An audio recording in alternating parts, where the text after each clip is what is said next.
Hi all, welcome back to my YouTube channel Sunita Kannada vlogs. ನಮ್ಮ ಅಣ್ಣಂಗೆ ಹುಷಾರಿರಲಿಲ್ವಲ್ಲ, so ಹಾಗಾಗಿ ತುಂಬ ದಿನದಿಂದ ವೀಡಿಯೋಸ್ ಮಾಡಿಲ್ಲ. ಆಲ್ಮೋಸ್ಟ್ ನಮ್ಮ ಮನೆಯಿಂದ ಬಂದಾಗಿಂದಲೂ ವೀಡಿಯೋಸ್ ಮಾಡೋಕ್ಕಾಗಿಲ್ಲ ನನಗೆ. ನಮ್ಮ ಅಣ್ಣ ಬಂದಾಗಿಂದ ಇರುವವರೆಗೆ ವೀಡಿಯೋಸ್ ಮಾಡೋಕ್ಕಾಗಿಲ್ಲ. ಇವತ್ತು ನಮ್ಮ ಅಣ್ಣ ಬಂದು ಹತ್ತತ್ರ ಒಂದು 8-9 ಡೇಸ್ ಆಯಿತು. ನಮ್ಮಮ್ಮ ಇವತ್ತು ಬೆಳಿಗ್ಗೆ ಹೋದರು. ಇವನು ಹೊರಟಿದ್ದ, ರೆಡಿಯಾಗಿದ್ದ, ಬಟ್ ಅವನಿಗೆ ತಿರ್ಗಾ ತಲೆನೋವ್ತಾ ಇದೆ ಅಂತ ಹೇಳಿಬಿಟ್ಟು ಅವನು ಉಳ್ಕೊಂಡ. ನಾನು ಬೆಳಗ್ಗೆ ತಿಂಡಿ ಚಿತ್ರಾನ್ನ ಮಾಡಿದ್ದೆ. ತಿಂಡಿ ತಿಂದ್ಕೊಂಡ್ವಿ. ಸ್ವಲ್ಪ ಆಚೆ ಹೋಗಬೇಕು. ನೋಡಿ, ನಮ್ಮ ಅಣ್ಣ ಎದ್ದು ಬೆಂಗಳೂರಿಗೆ ಹೋಗಬೇಕು ಅಂತ ಬೆಳಗ್ಗೆನೇ ರೆಡಿ ಆದ. ಆಮೇಲೆ ಯಾಕೋ ಹೋಗೋಕ್ಕಾಗಲಿಲ್ಲ, ಅಂದರೆ ತಲೆನೋವ್ತಿದೆ ಅಂತ ಹೇಳಿ ತಿರ್ಗಾ ಮಲ್ಕೊಂಡ. ಹಂಗಾಗಿ ಅವನ್ನ ಎಬ್ಸೋದು ಬೇಡ ಅಂತ ನಾನು ನಮ್ಮ ಯಜಮಾನ್ರು ಮಾರ್ಕೆಟ್ಗೆ ಹೋಗಿ ಒಂದಿಷ್ಟು ಫ್ರೂಟ್ಸು ಮತ್ತು ವೆಜಿಟೇಬಲ್ಸ್ ಎಲ್ಲ ಬೇಕಾಗಿತ್ತು, ಅದನ್ನೆಲ್ಲ ತೊಗೊಂಡು ಬಂದ್ವಿ. ತಿಂಡಿಗೆ ನಾವು ಚಿತ್ರಾನ್ನ ಮಾಡ್ಕೊಂಡಿದ್ವಿ. ಅವನಿಗೆ ಬೇಡ, ಅಂದರೆ ಎಣ್ಣೆ ಹಾಕಿರ್ತೀವಲ್ಲ ಜಾಸ್ತಿ ಅಂತ ಹೇಳಿ ಅವನಿಗೆ ಚಿತ್ರಾನ್ನ ಬೇಡ ಅಂತ ಅಂದ್ಕೊಂಡೆ. ಮಾರ್ಕೆಟ್ ಕೆಲಸ ಎಲ್ಲ ಮುಗಿಸ್ಕೊಂಡು ಮನೆಗೆ ಹೊರಟ್ವಿ.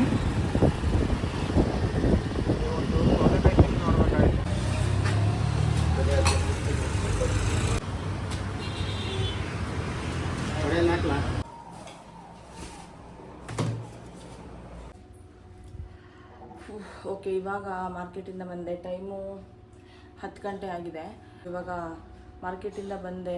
ಇವಾಗ ಅವ್ರ ಅಂಗಡಿಗೆ ಹೋಗಬೇಕು ಅನ್ನೋ ವಿಷಯಕ್ಕೆ ಫುಲ್ ಇದೆಲ್ಲ ಐಟಮ್ಸ್ ಗುಡ್ಡೆ ಹಾಕಿ ಹೋಗಿದ್ದಾರೆ. ಲುಕ್, ಈ ಥರ ಗುಡ್ಡೆ ಹಾಕಿ ಹೋಗಿದ್ದಾರೆ. ಸೊ ಇವಾಗ ಅದನ್ನೆಲ್ಲ ಎತ್ತಿಟ್ಟು ಅದನ್ನು ಕ್ಲೀನ್ ಮಾಡಿ ಕಿಚನ್ ಪರಿಸ್ಥಿತಿ ಈ ರೇಂಜಿಗಿದೆ. ಲುಕ್, ನನಗೆ ಇವಾಗ ಅವನ್ನೆಲ್ಲ ಎತ್ತಿಟ್ಟು ಕಿಚನ್ ಕ್ಲೀನ್ ಮಾಡಿಕೊಂಡು ಅಡುಗೆ ಮಾಡಿ ತಿರ್ಗಾ ಅಂಗಡಿಗೆ ಹೋಗಬೇಕು. ಆಮೇಲೆ ಮತ್ತೆ ಇನ್ನೊಂದಿಷ್ಟು ಇವಾಗ ತರಕಾರಿ ಎಲ್ಲ ಏನು ಬೇಕೋ ಅದನ್ನು ತಗೊಂಬಂದಿದ್ದೀನಿ, ಬೇಸಿಕ್ಸು. ಆಮೇಲೆ ಇನ್ನೊಂದಿಷ್ಟು ಐಟಮ್ಸ್ ತೊಗೊಬೇಕು, ದಿನಸಿ ಐಟಮ್ಸು. ಸೊ ಅವನ್ನೆಲ್ಲ ತರೋದಕ್ಕೆ ಹೋಗಬೇಕು. ಪ್ರಾಬಬ್ಲಿ ನಾನು ಒಬ್ಬಳೇ ಹೋಗ್ತೀನಿ, ಅವ್ರು ಬರೋಕ್ಕಾಗಲ್ಲ. ಅಂಗಡಿ ಓಪನ್ ಮಾಡ್ಕೊಂಡ್ರೆ ಮತ್ತೆ ಕ್ಲೋಸ್ ಮಾಡಿ ಹೋಗೋಕ್ಕಾಗಲ್ಲ. ಲೆಟ್ಸಿ, ಇಷ್ಟೊಂದು ಕೆಲಸ ಇದೆ. ನಂಗೆ ಇವಾಗಲೇ ಸಾಕಾದಂಗೆ ಆಗ್ತೈತೆ. ಟೊಮೆಟೊ ಮತ್ತು ಈರುಳ್ಳಿನ ಚೆನ್ನಾಗಿ ಫ್ರೈ ಮಾಡ್ಕೋಬೇಕು.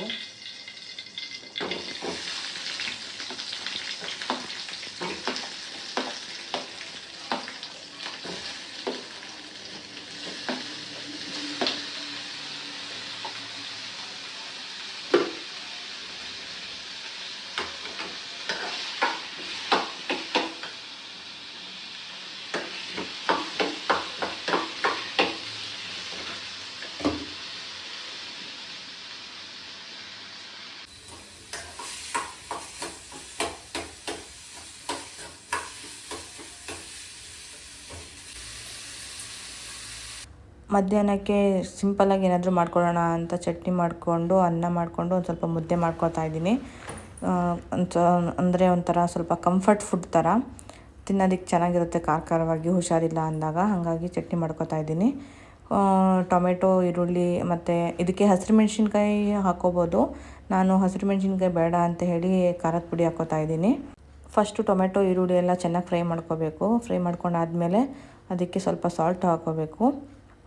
ನೆಕ್ಸ್ಟ್ ಒಂದು ಸ್ವಲ್ಪ ಜೀರಿಗೆ, ಹುಳಿ ಎಷ್ಟು ಬೇಕೋ ಅಷ್ಟು ನೋಡಿಕೊಂಡು, ಹುಣಸೆಹಣ್ಣು, 1-2-3 ಬೆಳ್ಳುಳ್ಳಿ ಎಸ್ಲು ಹಾಕ್ಕೊಂಡು ಫ್ರೈ ಮಾಡಿಕೊಂಡು, ಖಾರಕ್ಕೆ ಎಷ್ಟು ಬೇಕೋ ಅಷ್ಟು ಖಾರದ ಪುಡಿ ಹಾಕ್ಕೊಂಡು, ಕೊತ್ತಂಬರಿ ಸೊಪ್ಪು ಹಾಕ್ಕೋಬೇಕು. ಜಾಸ್ತಿ ಕ್ವಾಂಟಿಟಿ ನೋಡಿಕೊಂಡು ಕಾಯಿ ಹಾಕ್ಕೋಬೇಕು. ಟೊಮೆಟೊ, ಈರುಳ್ಳಿ ಹಾಕಿರೋದ್ರಿಂದ ಒಂದು ಸ್ವಲ್ಪ ಕಾಯಿ ಹಾಕ್ಕೊಂಡ್ರು ಸಾಕು, ಜಾಸ್ತಿ ಆಗುತ್ತೆ. ಇಷ್ಟು ಹಾಕ್ಕೊಂಡ್ರೆ ಆಯಿತು. ಅದು ಬಿಸಿ ಎಲ್ಲ ಆರಿದ್ಮೇಲೆ ಗ್ರೈಂಡ್ ಮಾಡ್ಕೋಬೇಕು. ಕೊತ್ತಂಬರಿ ಸೊಪ್ಪನ್ನು ಕೂಡ ಹಾಕ್ಕೋಬೇಕು, ಚೆನ್ನಾಗಿರುತ್ತೆ ಟೇಸ್ಟು. ಇಲ್ಲಾಂದರೆ ಸ್ಕಿಪ್ ಕೂಡ ಮಾಡ್ಕೋಬೋದು. ಬಿಸಿ ಎಲ್ಲ ಆರಿದ್ಮೇಲೆ ಅದನ್ನು ಗ್ರೈಂಡ್ ಮಾಡಿಕೊಂಡು ಕನ್ಸಿಸ್ಟೆನ್ಸಿ ನೋಡಿಕೊಂಡು, ತುಂಬ ತೆಳುನೂ ಅಲ್ಲದೆ ತುಂಬ ತಿಕ್ಕಾಗೂ ಅಲ್ಲದೆ ಮಾಡ್ಕೋಬೇಕು. ಅನ್ನಕ್ಕೆ ತಿಕ್ಕಾಗಿದ್ರೂ ನಡೆಯುತ್ತೆ, ಬಟ್ ಮುದ್ದೆಗೆ ಸ್ವಲ್ಪ ತೆಳು ಇದ್ರೇ ಚೆಂದ. ಇನ್ನೊಂದು ಕಡೆ ಮುದ್ದೆ ಕೂಡ ಮಾಡ್ಕೋತಾ ಇದ್ದೀನಿ. ನಮ್ಮ ಅಣ್ಣಂಗಂತೂ ಹುಷಾರಿಲ್ದಾಗಿಂದನೂ ಒಂದು ರೈಸೇ ತಿಂದಿಲ್ಲ ಕಂಪ್ಲೀಟಾಗಿ, ಬರೀ ಮುದ್ದೆನೇ ಮಾಡಿಸ್ಕೊಂಡು ತಿಂದ. ಹಾಗಾಗಿ ಅವನಿಗೆ ಅಂತಲೇ ಮುದ್ದೆ ಮಾಡಿದೆ. ಮುದ್ದೆಗೂ ಚಟ್ನಿಗೂ ಕಾಂಬಿನೇಷನ್ ಮಾತ್ರ ಸಖತ್ತಾಗಿರುತ್ತೆ. ಬಿಸಿ ಅನ್ನದ ಜೊತೆ ಕೂಡ ತುಂಬಾ ಚೆನ್ನಾಗಿ ಹೊಂದುತ್ತೆ ಚಟ್ನಿ. ಯಾವಾಗನ್ನ ಕುಕ್ ಮಾಡೋದಕ್ಕೆ ಮನಸ್ಸಿಲ್ಲ ಅಥವಾ ಟೈಮ್ ಇಲ್ಲ ಅಂದಾಗ ಈ ಥರ ಬೇಗ ಆಗುತ್ತೆ. ಟೇಸ್ಟ್ ಕೂಡ ತುಂಬಾ ಚೆನ್ನಾಗಿರುತ್ತೆ. ನನಗಂತೂ ಇದು ಕಂಫರ್ಟ್ ಫುಡ್ ಥರ. ಈ ಮನೇಲಿ ಏನೂ ಇಲ್ಲ ಅಂದ್ರೂ ಚಟ್ನಿ ಮಾಡ್ಕೊಂಬಿಡ್ತೀನಿ. ಏನಾರ ಖಾರವಾಗಿ ತಿನ್ನಬೇಕು ಅನ್ಸಿದ್ರೂ ಚಟ್ನಿ ಮಾಡ್ಕೊತೀನಿ. ನನ್ನ ರಿಯಾಕ್ಷನ್ ನೋಡಿನೇ ಗೊತ್ತಾಗಿರುತ್ತೆ ನಿಮಗೆ ಚಟ್ನಿ ಹೆಂಗಿರುತ್ತೆ ಅಂತ. ಊಟ ಮುಗಿಸ್ಕೊಂಡು ನಾವು ಅಲ್ಲಿಂದ ಸೀದಾ ಒಂದಿಷ್ಟು ಐಟಮ್ ತರೋದಕ್ಕೆ ಅಂತ ಹೋದ್ವಿ. ನಮ್ಮ ಯಜಮಾನ್ರು ಕೂಡ ಜಾಯ್ನ್ ಆದರು.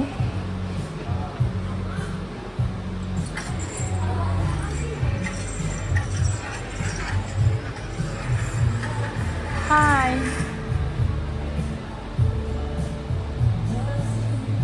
ಏನಕ್ಕೆ ಬಂದಿದ್ದೀರಾ? ದಿನಸಿ ಎಲ್ಲ ತಗೊಂಡ್ವಿ. ಹಾಗೆ ಏನಾನ ಬಂದಿದ್ವಲ್ಲ, ಏನಾನ ತಿನ್ನೋಣ ಅಂತ ಅಂದ್ಕೊಂಡು ಅಲ್ಲೇ ಮೆಕ್ಡೊನಾಲ್ಡ್ಸಿಗೆ ಹೋಗಿ ಬರ್ಗರ್ ತೊಗೊಂಡ್ವಿ. ಅದೇನೋಪ್ಪ ಇಷ್ಟು ಕೆಲಸ ಮಾಡಿದ್ರೂ ಸುಸ್ತಾಗಲ್ಲ, ಆದರೆ ಒಂದು ಸ್ವಲ್ಪ ಹೊತ್ತು ಓಡಾಡಿಬಿಟ್ರೆ ತುಂಬ ಸುಸ್ತಾಗುತ್ತೆ. ನಮ್ಮ ಯಜಮಾನ್ರಿಗೆ ಬರ್ಗರ್ ತಿಂದೇ ಸಾಕಾಯ್ತಂತೆ. ಅಲ್ಲ, ನಂಗೆ ಸಾಕಾಗೋಯ್ತು. ಬರ್ಗರ್ ತಿಂದು ಅಲ್ಲಿಂದ ನಾವು ಹೊರಟ್ವಿ ಮನೆಗೆ. ಏನೇ ಸಿಂಪಲ್ ಶಾಪಿಂಗ್ ಅಂದ್ರೂ ಕತ್ಲಾಗ್ಬಿಡ್ತು. ಇವ್ರನ್ನ ಕರ್ಕೊಂಡು ಓಡಾಡಿದ್ರೆ ಹಂಗೆ ನೋಡ್ತಾರೆ, ತಗೊಳಲ್ಲ, ಏನೂ ಮಾಡೋಕ್ಕಾಗಲ್ಲ. ಎಲ್ಲರದ್ದು ಲೇಡೀಸ್ ಪ್ರಾಬ್ಲಮ್ ಆದರೆ ನಮ್ಮದು ಜೆಂಟ್ಸ್ ಪ್ರಾಬ್ಲಮ್.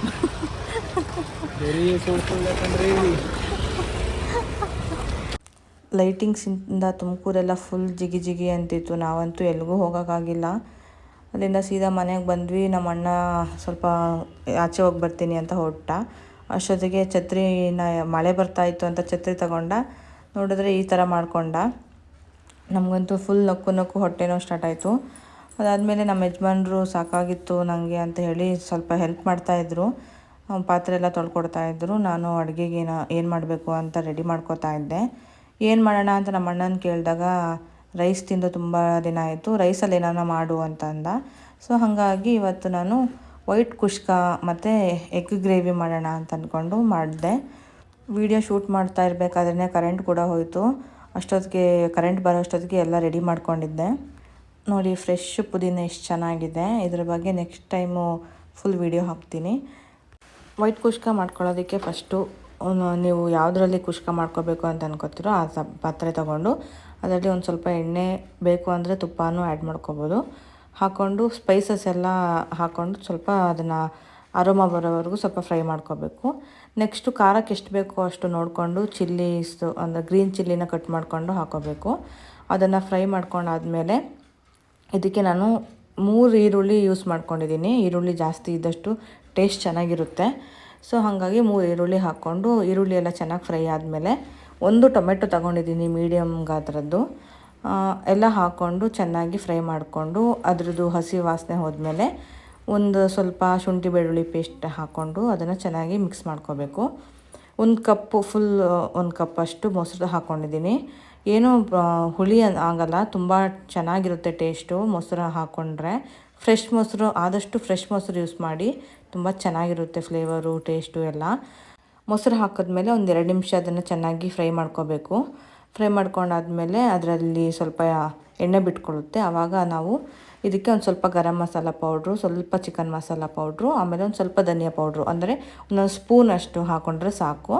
ಹಾಕ್ಕೊಂಡು ಚೆನ್ನಾಗಿ ಮಿಕ್ಸ್ ಮಾಡಿಕೊಂಡು ನೆಕ್ಸ್ಟ್ ಇದಕ್ಕೆ ಒಂದು ಸ್ವಲ್ಪ ಪುದೀನ ಮತ್ತು ಕೊತ್ತಂಬರಿ ಸೊಪ್ಪನ್ನ ಕಟ್ ಮಾಡ್ಕೊಂಡು ಹಾಕೋತಾ ಇದ್ದೀನಿ. ಪುದೀನ ಹಾಕೋದ್ರಿಂದ ಇದ್ರದ್ದು ಫ್ಲೇವರ್ ತುಂಬ ಚೆನ್ನಾಗಿ ಬರುತ್ತೆ. ಹಾಗಾಗಿ ಸ್ವಲ್ಪ ಪುದೀನ ಹಾಕೋತಿದ್ದೀನಿ. ನಾನಿಲ್ಲಿ 1.5 ಕಪ್ಪಷ್ಟು ಅಕ್ಕಿ ತಗೋತಾ ಇದ್ದೀನಿ. ನೀಟಾಗಿ ತೊಳೆದು ಅದನ್ನು 1-2 ನಿಮಿಷ ನೆನೆಯಕ್ಕೆ ಬಿಡಬೇಕು. ಈ ಕಡೆ ಮಸಾಲೆ ಎಲ್ಲ ನೀಟಾಗಿ ಹೊಂದ್ಕೊಂಡಿರುತ್ತೆ, ಅಂದರೆ ಫ್ಲೇವರ್ಗಳೆಲ್ಲ ಅದ್ರದ್ದು ಎಣ್ಣೆ ಎಲ್ಲ ಬಿಟ್ಕೊಂಡಿರುತ್ತೆ. ನೆಕ್ಸ್ಟು ಅದಕ್ಕೆ 1.5 ಕಪ್ಪು ಅಕ್ಕಿ ಹಾಕ್ಕೊಂಡಿರ್ತೀವಲ್ಲ, ಸೊ 3 ಕಪ್ ಆಗೋಷ್ಟು ನೀರು ಹಾಕೋತಾ ಇದ್ದೀನಿ. ಅದು ಕುದಿ ಬರೋ ಅಷ್ಟೊತ್ತಿಗೆ ಆ ಕಡೆ ಅಕ್ಕಿ ಕೂಡ ನೆಂದಿರುತ್ತೆ. ಸಾಲ್ಟು, ಖಾರ ಎಲ್ಲ ಈ ಟೈಮಲ್ಲೇ ಅಡ್ಜಸ್ಟ್ ಮಾಡಿಕೊಂಡ್ರೆ ಆಯಿತು. ನೆಕ್ಸ್ಟು ಅದಕ್ಕೆ ನೀರು ಕುದಿ ಬಂದಮೇಲೆ ನೆನೆಸಿರೋ ಅಕ್ಕಿನ ಹಾಕಿ ಚೆನ್ನಾಗಿ ಮಿಕ್ಸ್ ಮಾಡ್ಕೋಬೇಕು. ಅಕ್ಕಿ ಕುದೀತಾ ಇರಬೇಕಾದ್ರೆ ಲಾಸ್ಟಲ್ಲಿ ನಾನು ಒಂದು ಸ್ವಲ್ಪ ಕಸ್ತೂರಿ ಮೇಥಿನ ಆ್ಯಡ್ ಮಾಡ್ಕೊಂಡಿದ್ದೀನಿ, ಜಸ್ಟ್ ಒಂದು ಸ್ವಲ್ಪ ಫ್ಲೇವರ್ಗೋಸ್ಕರ. 80% ಅನ್ನ ಬೆಂದ ಮೇಲೆ ಅದನ್ನು ಫ್ಲೇಮ್ ಆಫ್ ಮಾಡಿಕೊಂಡು ಅದನ್ನು ದಮ್ ಕಟ್ಟೋದಕ್ಕೆ ಬಿಡಬೇಕು. ನಾನು ನಾರ್ಮಲಾಗಿ ದಮ್ ಕಟ್ಟೋದು ಹೇಗೆ ಅಂದರೆ, ಒಂದು ಪ್ಯಾನ್ ಇಟ್ಕೋತೀನಿ. ಪ್ಯಾನು ಸ್ವಲ್ಪ ಹೀಟ್ ಆದಮೇಲೆ ಫ್ಲೇಮ್ನ ಫುಲ್ ಕಡಿಮೆ ಇಟ್ಕೊಂಡು ಪಾತ್ರೆನ ಅದ್ರ ಮೇಲೆ ಇಟ್ಟು ಯಾವುದಾದ್ರೂ ಒಂದು ವೆಯ್ಟ್ ಇರೋವಂಥ ಒಂದು ಏನಾದರೂ ಇಟ್ಕೋತೀನಿ. ನಾನು ಇಲ್ಲಿ ಕುಟ್ಟಾಣಿದು ಕಲ್ಲು ಬರುತ್ತಲ್ಲ ಅದನ್ನು ಇಟ್ಕೋತಾ ಇದ್ದೀನಿ, ವೆಯ್ಟ್ ಇರುತ್ತೆ ಅಂತ. ದಮ್ ಕಟ್ಟೋದಕ್ಕಿಂತ ಮುಂಚೆ ಒಂದು ಸ್ವಲ್ಪ ಲಾಸ್ಟಲ್ಲಿ ಸ್ವಲ್ಪ ತುಪ್ಪ ಹಾಕೋತಾ ಇದ್ದೀನಿ, ಚೆನ್ನಾಗಿ ಫ್ಲೇವರು ಮತ್ತು ಆರೋಮ ಎಲ್ಲ ತುಂಬ ಚೆನ್ನಾಗಿ ಬರುತ್ತೆ ಅಂತ. ನೆಕ್ಸ್ಟ್ ಇದನ್ನು ಒಂದು 10 ನಿಮಿಷ ದಮ್ ಕಟ್ಕೊಂಡ್ರೆ ಸಾಕು. ತುಂಬ ಟೇಸ್ಟಿಯಾಗಿರುತ್ತೆ, ತುಂಬ ಸಿಂಪಲ್ಲಾಗೂ ಇರುತ್ತೆ. ನೀವು ಒಂದ್ಸಲ ಟ್ರೈ ಮಾಡಿ ನೋಡಿ, ಮತ್ತೆ ಮತ್ತೆ ಮಾಡ್ಕೋತೀರಾ. ನಾನು ಇದು ತುಂಬ ಸಲ ಟ್ರೈ ಮಾಡಿದ್ದೀನಿ. ಈ ಸಲ ರೆಸಿಪಿ ಹಾಕೋಣ ಅಂತ ಅಂದ್ಕೊಂಡು ಶೇರ್ ಮಾಡ್ತಾ ಇದ್ದೀನಿ. ಇದಕ್ಕೆ ಸೈಡ್ಸ್ಗೆ ನೀವು ವೆಜ್ಜು ಕುರ್ಮಾ ಥರ ಮಾಡ್ಕೊಂಡ್ರೂ ಚೆನ್ನಾಗಿರುತ್ತೆ. ಆಮೇಲೆ ಮೊಸರು ಬಜ್ಜಿ ಮಾಡ್ಕೊಂಡ್ರೂ ತುಂಬ ಚೆನ್ನಾಗಿರುತ್ತೆ. ನಾನಿಲ್ಲಿ ಎಗ್ ಮಸಾಲ ಮಾಡ್ಕೋತಾ ಇದ್ದೀನಿ. ಯಾಕೆಂದರೆ ತುಂಬ ದಿನ ಆಯಿತು ನಾನ್ ವೆಜ್ ತಿಂದಿರಲಿಲ್ಲ, ಹಾಗಾಗಿ ಸ್ವಲ್ಪ ಎಗ್ ಮಸಾಲ ಮಾಡ್ಕೋತಾ ಇದ್ದೀನಿ. ಸಿಂಪಲ್ಲಾಗಿ ತುಂಬ ಕಡಿಮೆ ಟೈಮಲ್ಲಿ ಮಾಡ್ಕೋಬೋದು. ಹಾಗೆ ಟೇಸ್ಟು ಕೂಡ ತುಂಬ ಚೆನ್ನಾಗಿರುತ್ತೆ. ಚಪಾತಿಗೆ, ರೈಸ್ಗೆ, ಅಂದರೆ ಪ್ಲೇನ್ ರೈಸ್ಗೂ ಚೆನ್ನಾಗಿರುತ್ತೆ. ಕುಷ್ಕಾಗೂ ತುಂಬ ಚೆನ್ನಾಗಿ ಹೊಂದುತ್ತೆ ಇದು. ಹಾಗಾಗಿ ಮಾಡ್ಕೋತಾ ಇದ್ದೀನಿ. ಮೊಟ್ಟೆನ ಎಷ್ಟು ಬೇಕೋ ಅಷ್ಟು ಮೊಟ್ಟೆ ಬೇಯಿಸ್ಕೋಬೇಕು. ಒಂದು 10 ನಿಮಿಷ ಮೊಟ್ಟೆನ ಬೇಯಿಸ್ಕೊಂಡಾದ್ಮೇಲೆ ಸಿಪ್ಪೆ ಎಲ್ಲ ತೆಗೆದು ಅದನ್ನು ಸೈಡ್ ಎತ್ತಿಟ್ಕೋತಾ ಇದ್ದೀನಿ. ಇವಾಗ ಗ್ರೇವಿಗೆ ಏನು ಮಸಾಲೆ ಬೇಕೋ ಅದನ್ನು ರೆಡಿ ಮಾಡ್ಕೋಬೇಕು. ಫಸ್ಟು ಒಂದು ಪ್ಯಾನ್ಗೆ ಸ್ವಲ್ಪ ಎಣ್ಣೆ ಹಾಕ್ಕೊಂಡು, ನಾನಿಲ್ಲಿ ಒಂದು ದೊಡ್ಡ ಗಾತ್ರದ್ದು ಅಂದರೆ ದೊಡ್ಡ ಸೈಜ್ದು ಟೊಮೆಟೊ ತೊಗೊಂಡಿದ್ದೀನಿ. ಆಮೇಲೆ ಒಂದು ನಾರ್ಮಲ್ ಸೈಜಲ್ಲಿರೋವಂಥದ್ದು ಈರುಳ್ಳಿ ತೊಗೊಂಡಿದ್ದೀನಿ. ಟೊಮೆಟೊ ಈರುಳ್ಳಿ ಎಲ್ಲ ಹಾಕ್ಕೊಂಡು ಚೆನ್ನಾಗಿ ಫ್ರೈ ಮಾಡ್ಕೋಬೇಕು, ಸ್ವಲ್ಪ ಸಾಲ್ಟ್ ಹಾಕ್ಕೊಂಡು.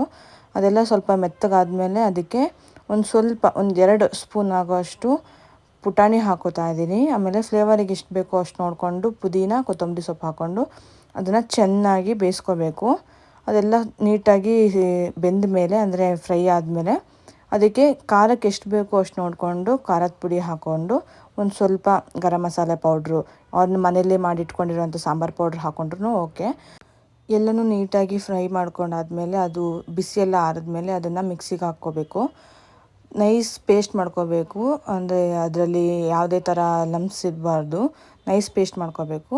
ಅದು ಪೇಸ್ಟ್ ಆದಮೇಲೆ ಅದನ್ನು ಎತ್ತಿಟ್ಕೊಂಡು ನೆಕ್ಸ್ಟು ಪ್ಯಾನ್ಗೆ ಒಂದು ಸ್ವಲ್ಪ ಎಣ್ಣೆ ಹಾಕ್ಕೊಂಡು ಒಂದು ಸ್ವಲ್ಪ ಅರಿಶಿಣ ಪುಡಿ, ಒಂದು ಸ್ವಲ್ಪ ಸಾಲ್ಟು, ಆಮೇಲೆ ಖಾರಕ್ಕೆ ಎಷ್ಟು ಬೇಕೋ ಅಷ್ಟು ಖಾರದ ಪುಡಿ, ಒಂದು ಸ್ವಲ್ಪ ಎಗ್ ಮಸಾಲ ಹಾಕ್ಕೊಂಡು ಅದನ್ನು ಸ್ವಲ್ಪ ಫ್ರೈ ಮಾಡಿಕೊಂಡು ಮೊಟ್ಟೆನ ಎಲ್ಲ ಕಡೆಯೂ ಚೆನ್ನಾಗಿ ಫ್ರೈ ಮಾಡ್ಕೋಬೇಕು. ಸ್ವಲ್ಪ ಕ್ರಿಸ್ಪಿನೆಸ್ ಇದ್ದರೆ ಚೆನ್ನಾಗಿರುತ್ತೆ ತಿನ್ನೋದಕ್ಕೆ ಗ್ರೇವಿಲಿ ಅಂತ. ಅದೆಲ್ಲ ನೀಟಾಗಿ ಫ್ರೈ ಮಾಡಿಕೊಂಡು ಮೊಟ್ಟೆ ಎಲ್ಲ ಚೆನ್ನಾಗಿ ಫ್ರೈ ಆದಮೇಲೆ ಅದನ್ನು ಎತ್ತಿಟ್ಕೋಬೇಕು. ಬೇಯಿಸಿರೋ ಮೊಟ್ಟೆನ ಡೈರೆಕ್ಟಾಗಿ ಗ್ರೇವಿಗೆ ಹಾಕೋದಕ್ಕೂ ಈ ಥರ ಫ್ರೈ ಮಾಡ್ಕೊಂಡು ಹಾಕೋದಕ್ಕೂ ತುಂಬ ಟೇಸ್ಟ್ ಡಿಫ್ರೆನ್ಸ್ ಇದೆ. ಈ ಥರ ಹಾಕೊಳ್ಳೋದ್ರಿಂದ ಮೊಟ್ಟೆಗೆ ಚೆನ್ನಾಗಿ ಮಸಾಲೆ ಹಿಡಿಯುತ್ತೆ. ಅದು ಸ್ವಲ್ಪ ಮೊಟ್ಟೆನ ಕಟ್ ಮಾಡಿ ಹಾಕೋಬೇಕು, ಇಲ್ಲಾಂದರೆ ಒಳಗಡೆ ಎಲ್ಲ ಚೆನ್ನಾಗಿ ಮಸಾಲೆ ಹೋಗಲ್ಲ. ನೆಕ್ಸ್ಟು ಅದೇ ಪ್ಯಾನ್ಗೆ ಒಂದು ಸ್ವಲ್ಪ ಆಯಿಲ್ ಹಾಕಿ ಒಂದು ಚಿಕ್ಕದಾಗಿ ಕಟ್ ಮಾಡ್ಕೊಂಡಿರೋ ಈರುಳ್ಳಿನ ಹಾಕ್ಕೊಂಡು ಚೆನ್ನಾಗಿ ಫ್ರೈ ಮಾಡ್ಕೋಬೇಕು. ಈರುಳ್ಳಿ ಎಲ್ಲ ಚೆನ್ನಾಗಿ ಫ್ರೈ ಆದಮೇಲೆ ಅದಕ್ಕೆ ಒಂದು ಸ್ವಲ್ಪ ಶುಂಠಿ ಬೆಳ್ಳುಳ್ಳಿ ಪೇಸ್ಟ್ ಹಾಕ್ಕೋಬೇಕು. ಶುಂಠಿ ಬೆಳ್ಳುಳ್ಳಿ ಪೇಸ್ಟು ಹಸಿ ವಾಸನೆ ಹೋದ್ಮೇಲೆ ನಾವು ರುಬ್ಬಿಟ್ಕೊಂಡಿರೋ ಮಸಾಲೆ ಹಾಕ್ಕೋಬೇಕು. ತುಂಬ ತೆಳು ಮಾಡ್ಕೋಬಾರ್ದು. ಕನ್ಸಿಸ್ಟೆನ್ಸಿನ ಸ್ವಲ್ಪ ತಿಕ್ಕಾಗಿ ಮಾಡಿಕೊಂಡ್ರೆ ನಮಗೆ ರೈಸ್ ಜೊತೆ ತಿನ್ನೋದಕ್ಕೆ ಚೆನ್ನಾಗಿರುತ್ತೆ. ಅವ್ರ ಚಪಾತಿ ಏನೇ ಇದ್ರೂ ತುಂಬ ಚೆನ್ನಾಗಿ ಕಾಂಪ್ಲಿಮೆಂಟ್ ಕೊಡುತ್ತೆ ಈ ಗ್ರೇವಿ ಮಾತ್ರ. ಮಸಾಲೆ ಹಾಕ್ಕೊಂಡಾದ್ಮೇಲೆ ಇದಕ್ಕೆ ಒಂದು ಸ್ವಲ್ಪ ಧನಿಯಾ ಪೌಡ್ರು, ಒಂದು ಸ್ವಲ್ಪ ಗರಂ ಮಸಾಲೆ ಹಾಕ್ಕೊಂಡು ಅದರದ್ದು ಎಣ್ಣೆ ಬಿಟ್ಕೊಳ್ಳೋವರೆಗೂ ನಾವು ಅದನ್ನು ಚೆನ್ನಾಗಿ ಬೇಯಿಸ್ಕೋಬೇಕಾಗುತ್ತೆ. ಮಸಾಲೆ ಎಲ್ಲ ನೀಟಾಗಿ ಕುದ್ದ ಮೇಲೆ ನಾವು ಅದಕ್ಕೆ ಫ್ರೈ ಮಾಡಿ ಎತ್ತಿಟ್ಕೊಂಡಿರೋ ಮೊಟ್ಟೆನ ಹಾಕ್ಕೊಂಡು ಚೆನ್ನಾಗಿ ಮಿಕ್ಸ್ ಮಾಡ್ಕೋಬೇಕು. ಮೊಟ್ಟೆನ ಮಸಾಲೆಯಲ್ಲಿ ಒಂದು 2 ನಿಮಿಷ ಬೇಯಿಸ್ಕೋಬೇಕು. ಅದಾದರೆ ಮುಗೀತು. ಲಾಸ್ಟಲ್ಲಿ ಗಾರ್ನಿಷಿಂಗಿಗೆ ಕೊತ್ತಂಬರಿ ಸೊಪ್ಪು ಹಾಕ್ಕೊಂಡ್ರೆ ಆಯಿತು. ನನಗೆ ಕುಷ್ಕ ಜೊತೆ ತಿನ್ನೋದಕ್ಕೆ ಮೊಸರು ಬಜ್ಜಿ ಇದ್ದರೆ ಇಷ್ಟ ಆಗುತ್ತೆ. ಹಾಗಾಗಿ ನಾನು ಒಂದು ಕಪ್ ಆಗೋಷ್ಟು ಮೊಸರು ಬಜ್ಜಿ ಮಾಡಿಕೊಂಡೆ. ಇನ್ನೇನೆಲ್ಲ ಕುಕ್ಕಿಂಗ್ ಎಲ್ಲ ಮುಗೀತು. ಹಾಗೆ ಕಿಚನ್ನು ಕ್ಲೀನ್ ಮಾಡ್ಕೊಂಬಿಟ್ಟೆ. ತಿರ್ಗಾ ಬೆಳಿಗ್ಗೆ ಎದ್ದು ಮಾಡೋದು ಹಿಂಸೆ ಆಗುತ್ತೆ. ಈ ಮಧ್ಯೆ ಯಾಕೋ ನೀರು ತುಂಬ ಕಡಿಮೆ ಕುಡಿತಾ ಇದ್ದೀನಿ, ಹಾಗಾಗಿ ನೀರು ಕುಡಿದೆ. 9:30 ಆಯಿತು. ಇಷ್ಟೊತ್ತಾಯಿತು ನಾನು ಕೆಲಸ ಮುಗಿಯೋ ಅಷ್ಟೊತ್ತಿಗೆ. ಸಾಕಾಗ್ಬಿಟ್ಟಿದೆ. ಘಾಟಿಗೆ ಫುಲ್ ಕೆಮ್ಮ. ನಮ್ಮ ಯಜಮಾನ್ರು ಮತ್ತು ನಮ್ಮ ಅಣ್ಣ ಲೈಟಿಂಗ್ಸ್ ನೋಡ್ಕೊಂಡು ಬರೋಣ ಅಂತ ಹೋದರು. ಸೊ ನಂದು ಇವಾಗ ಕೆಲಸ ಮುಗೀತು. ಆಲ್ಮೋಸ್ಟ್ 9:45 ಆಯಿತು. ಸಾಕಾಗೋಯಿತು ನಂಗಂತೂ ನಿಂತ್ಕೊಂಡು ಕಿಚನಲ್ಲಿ. ನಮ್ಮ ಅಣ್ಣ ಮತ್ತು ನಮ್ಮ ಯಜಮಾನ್ರು ಆಚೆ ಹೋಗಿದ್ರಲ್ಲ, ಹಾಗೆ ಬರ್ತಾ ನಮ್ಮ ಅಣ್ಣ ಕಾಜು ಬರ್ಫಿ ತಂದಿದ್ರು. ನನಗೆ ತುಂಬಾ ಇಷ್ಟ ಕಾಜು ಬರ್ಫಿ. ತುಂಬ ತಿಂತಾಯಿದ್ದೆ. ಇವಾಗ ತಿಂತಾ ಇಲ್ಲ ಅಷ್ಟೇ. ಇದಾಗಿತ್ತು ಇವತ್ತಿನ ವ್ಲಾಗ್. ಯಾರೆಲ್ಲ ನನ್ನ ಚಾನಲ್ನ ಸಬ್ಸ್ಕ್ರೈಬ್ ಮಾಡ್ಕೊಂಡಿಲ್ಲೋ ಪ್ಲೀಸ್ ಸಬ್ಸ್ಕ್ರೈಬ್ ಮಾಡ್ಕೊಳ್ಳಿ. ಮತ್ತು ನೆಕ್ಸ್ಟ್ ವೀಡಿಯೋದಲ್ಲಿ ಸಿಗ್ತೀನಿ. Take care.